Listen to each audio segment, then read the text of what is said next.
ஓமலூர் அருகே குடிநீர் வேண்டியும் சாலையை சீரமைக்க கோரியும் கிராம மக்கள் சாலை மறியல் போராட்டத்தில் ஈடுபட்டனர். சேலம் மாவட்டம் ஓமலூர் அருகே மேலாண்டிப்பட்டி கிராமம் உள்ளது. இந்த கிராமத்தில் 1000க்கும் மேற்பட்ட குடும்பத்தினர் வசித்து வருகின்றனர். இந்த நிலையில் கடந்த 2 மாதங்களாக இந்த பகுதிக்கு முறையான குடிநீர் வழங்கப்படுவதில்லை என்று கூறப்படுகிறது. இந்த நிலையில் காவிரி கூட்டு குடிநீர் திட்டத்தில் 2 கிராமங்களுக்கு குடிநீர் குழாய் அமைப்பதற்காக சாலையில் பள்ளம் தோண்டப்பட்டு பணியானது கிடப்பில் போடப்பட்டுள்ளது. இந்நிலையில் குடிநீர் வேண்டியும் சாலையை சீரமைக்க கோரியும் பொதுமக்கள் சாலை மறியல் போராட்டத்தில் ஈடுபட்டதால் அங்கு பரபரப்பு ஏற்பட்டது.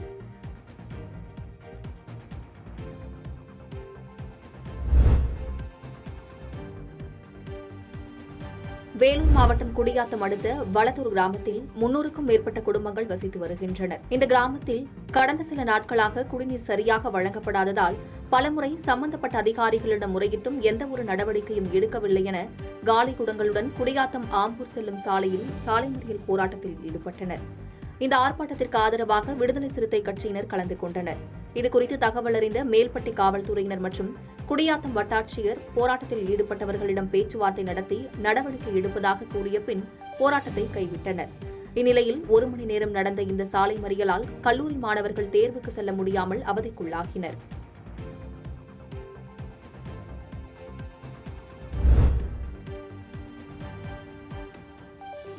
தென்காசி மாவட்டம் தென்காசி நகராட்சியின் முக்கிய மையப்பகுதியாக ரயில்வே மேம்பாலம் விளங்குகிறது.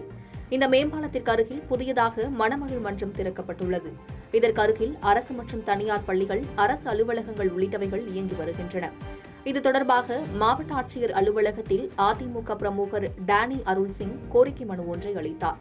அந்த மனுவில் இந்த மணமகள் மன்றத்திற்கு அருகில் பள்ளிகள், மக்கள் அதிகம் நிறைந்த குடியிருப்புகள் இருப்பதால் மாணவர்கள் போதைப் பழக்கத்திற்கு அடிமையாகி இளைய சமுதாயம் சீரழிவது மட்டும் இல்லாது அவ்வழியாக பள்ளிக்கு செல்லும் மாணவிகளுக்கும் மது அருந்துபவர்களால் தொல்லைகள் ஏற்பட வாய்ப்புள்ளது.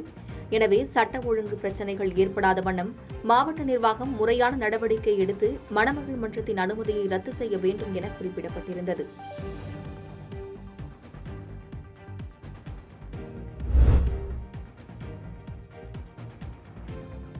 நீலகிரி மாவட்டத்தில் கோடை சீசனை முன்னிட்டு சுற்றுலா பயணிகளின் எண்ணிக்கை அதிகரித்துள்ளது. இதனை முன்னிட்டு இ-பாஸ் நடைமுறையானது இன்று முதல் நடைமுறைக்கு வந்துள்ளது. அந்த வகையில் உள்ளூர் பகுதி பொதுமக்களுக்கு பச்சை நிற அடையாள கோடுடனும், வேளாண் விளைபொருட்களை கொண்டு செல்லும் வாகனங்கள் மற்றும் சரக்கு வாகனங்களுக்கு நீல நிறம் கொண்ட அடையாள கோடுடனும், சுற்றுலா மற்றும் வர்த்தக ரீதியான வாகனங்களுக்கு ஊதா நிற அடையாள கோடுடனும் இ-பாஸ் வழங்க நடவடிக்கை எடுக்கப்பட்டுள்ளது. மேலும் e-pass.tnega.org என்ற இணையதளத்தில் ஒருமுறை மட்டும் விண்ணப்பித்து உள்ளூர் இ-பாஸ் பெற்றுக் கொண்டால் போதுமானது என்று தெரிவிக்கப்பட்டுள்ளது.